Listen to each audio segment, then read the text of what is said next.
பாரம்பரியத்தின் தமிழ் கதைகள். தமிழ் டூன்ஸ்.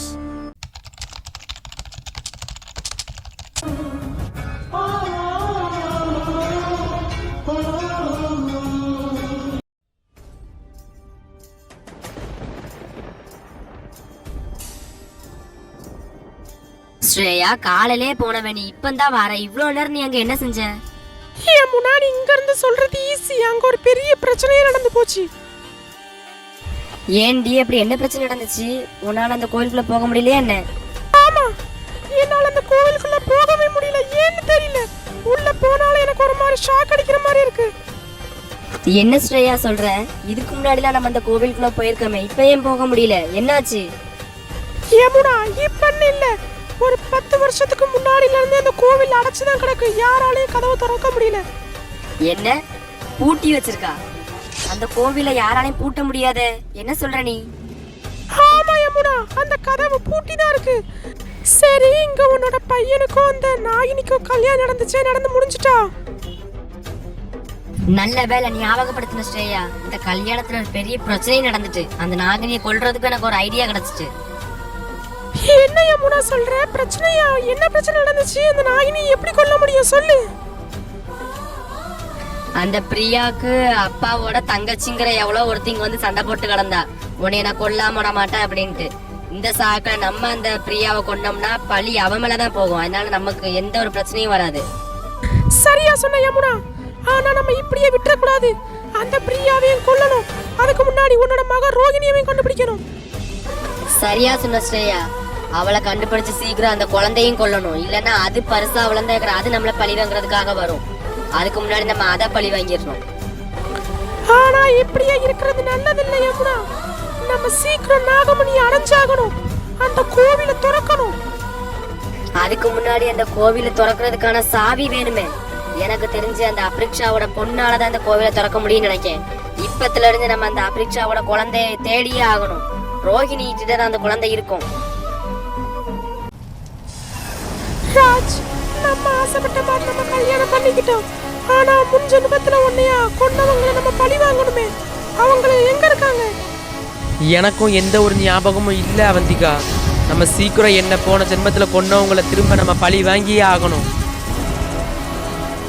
சீக்கிரம் நம்ம இந்த கதைக்கு ஒரு முற்றுப்புள்ளி வச்சே ஆகணும் ராஜ்.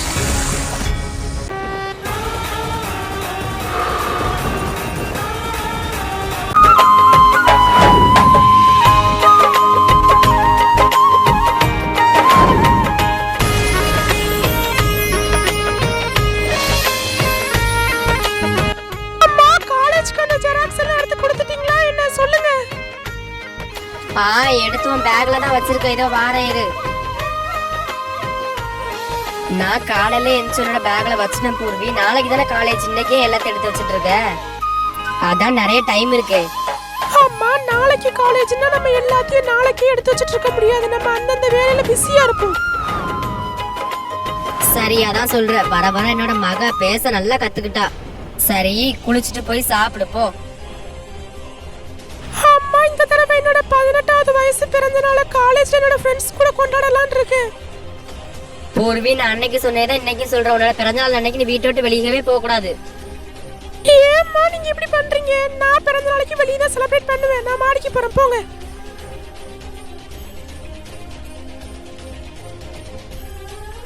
நான் ஏன் சொல்றேன்னு உனக்கு இப்ப தெரியாது பூர்வி. இன்னும் 3 நாள்ல உன்னோட பிறந்த நாள் வரும். அன்னைக்கு தெரிய வரும் எல்லா உண்மையும். ஸ்ரேயா, நம்ம 17 வருஷமா நம்ம தேடிக்கிட்டே தான் இருக்கோம். அந்த ரோகிணி எங்க போய் தொலைஞ்சான்னு தெரியல. நான் என்ன பண்ண யமுனா? நானே 17 வருஷமா என்னால முயற்சி பண்ணிக்கிட்டே தான் இருக்கேன். அந்த கோவிலையும் பல தடவை நான் திறக்க ட்ரை பண்றேன். என்னால முடியவே இல்லை. உன்னோட மகளையும் தேடி தேடி தான் தினமும் போறேன். அவன் எங்க இருக்கானே தெரிய மாட்டேங்குது. நாகமணிக்காக என்னென்ன பண்ண வேண்டியிருக்கு.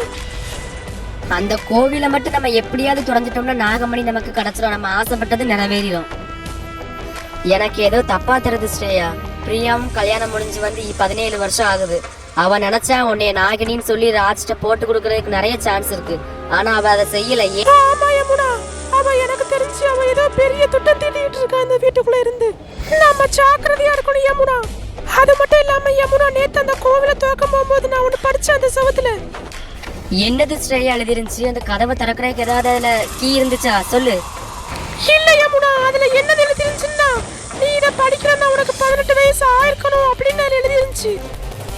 எனக்கு தெரிஞ்சு எனக்கு சந்தேகமா இருக்கு. ஆமா ஸ்ரேயா, ரோஹிணி அப்ரிக்ஷாவோட குழந்தையை கொண்டு இந்த வீட்டை விட்டு வெளியே போகும்போது 17 வருஷம் ஆகுது. இன்னும் 3 நாள் வந்தா 18 வருஷம் கரெக்டா முடியுது.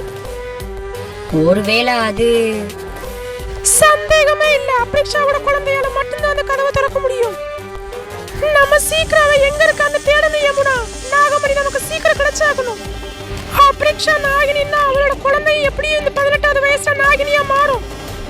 ஆமா ஸ்ரேயா, அவளோட 18 வயசு பிறக்கிறதுக்கு இன்னும் 3 நாள் தான் இருக்கு. இந்த 3 நாளுக்குள்ள அவளை தேடி அந்த கதவை திறக்கணும். அந்த கதவை திறந்து முடிச்சு நம்ம கதையும் சேர்த்து முடிக்கணும். குருதேவா, நாங்களும் 17 வருஷமா இந்த கோவிலுக்கு வந்துட்டு போறோம். ஆனா என்னோட ராஜ கொன்னவங்க எதிரிங்க யாருன்னு எங்களுக்கு தெரியலையே. நாங்களும் யாருக்கும் தெரியாம அப்ரிக்ஷாவோட குழந்தைய பாதுகாத்துட்டே தான் வரோம். ஆனா எந்த ஒரு மாற்றமும் வந்த மாதிரியே தெரியலையே. சொல்லுங்க குருதேவா, ராஜ கொன்ன எதிரிங்க எங்க இருக்காங்க? அவந்திகா, நான் அன்னைக்கு சொன்னதுதான் இன்னைக்கும் சொல்றேன். நாகக்கண்ணியோட குழந்தைக்கு என்னைக்கு 18வது வயசு பிறக்குதோ அன்னைக்கு எல்லா உண்மையும் உங்களுக்கு தெரிய வரும். அதுவரை நீங்க காத்துக்கிட்டு இருக்கணும். ரொம்ப நாள்லாம் கிடையாது. இன்னும் 3 நாள்ல நாகக்கண்ணியோட குழந்தைக்கு 18வது வயசு பிறக்கும். அப்படின்னா இன்னும் 3 நாளையில என்ன போன ஜென்மத்துல யார் கொன்னாங்கிறது கண்டிப்பா தெரிஞ்சிருமா குருதேவா? ஆமாராஜ், இன்னும் 3 நாள்ல உங்க கொலைகாரங்க யாருன்னு கண்டிப்பா தெரிய வந்துருவாங்க.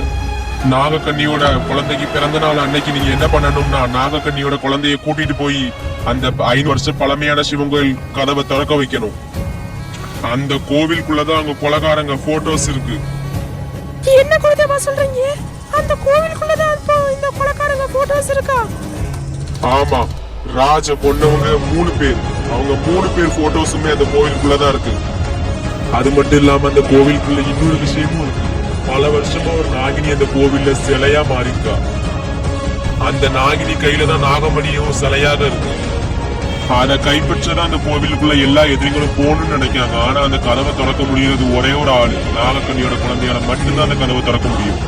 அப்படின்னா அந்த சிலையா இருக்கிற நாகினியை யாரால விடுவிக்க முடியும்? எதை வச்சு விடுவிக்க முடியும் குருதேவா? சொல்லுங்க.